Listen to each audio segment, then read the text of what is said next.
was we want to make sure that the communication was open for you guys. You can kind of air some of the stuff out so you can turn the page. Last few games here, do you think that's happened? I mean, yeah, but we also understand that this is our last home game here.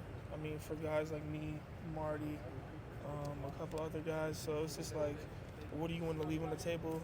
I mean, to be honest, I'm kind of fed up with how people reacted on Saturday. Just from a fan standpoint, it's kind of frustrating because they don't really know what we put into this, and it doesn't always go your way. That's life. But I at least want to leave with hearing an uproar in the stadium, and just knowing that we left with some type of satisfactory whatever. So yeah, that's how I feel about that. You said before you can kind of take it how you want for if people are offended and it's them.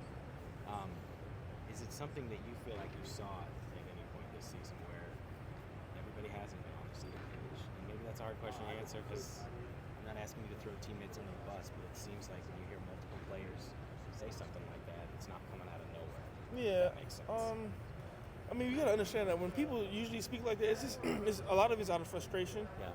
And to every action, there's a reaction. And so you just gotta understand that sometimes, it may be the case, sometimes it may not, but there's always gonna be some type of truth between those lines. So, I mean, yeah, I don't really know how to answer that. That's fine. But I mean, I know that I love my teammates, and I wouldn't say that there's anybody specifically that has not bought in.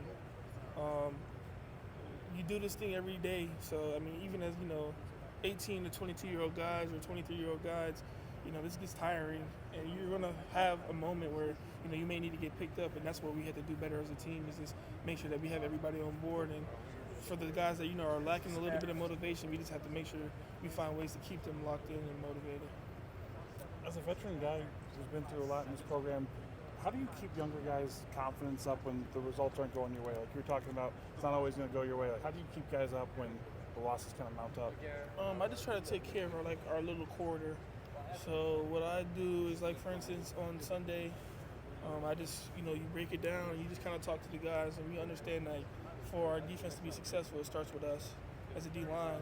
But even for our offense, the young guys in our group that's not seeing time on our side of the ball, when they're down there on scout team, they got to go whip some ass because that's going to set the tone for the week for who they're playing. So we understand that, I just said that we're the most important group, no matter how anybody sees it. I mean, you can argue it, but it's in the film, it's in the studies of that. If you have a successful D-line, scout players all the way up to your starters, then it usually correlates to a good team. So we just got to keep being resilient. You said before you're kind of tired about the Saturday. I don't know if you're referring to fans booing or leaving. Yeah, I hate that shit.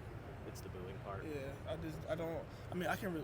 I understand the frustration because you spend your hard-earned money to come see us play and satisfy them, but regardless of who you are and how you feel, that hurts. Like, regardless, I'm a human being. I put my life's work into this since I was 13, 12 years old. So for somebody just come into my house where I die like every day in and day out, it just kind of hurts your feelings. But it is what it is. Like, I take it with a grain of salt, but I feel like that kind of has to be said.